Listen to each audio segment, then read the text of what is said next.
Cái cổng nó mở cửa rồi kìa, đi qua cho mình vô không?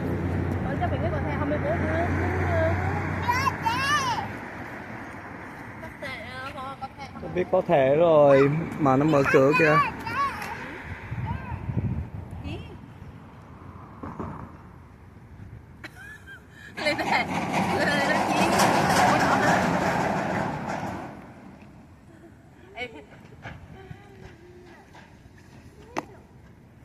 Đâu, bự dễ sợ.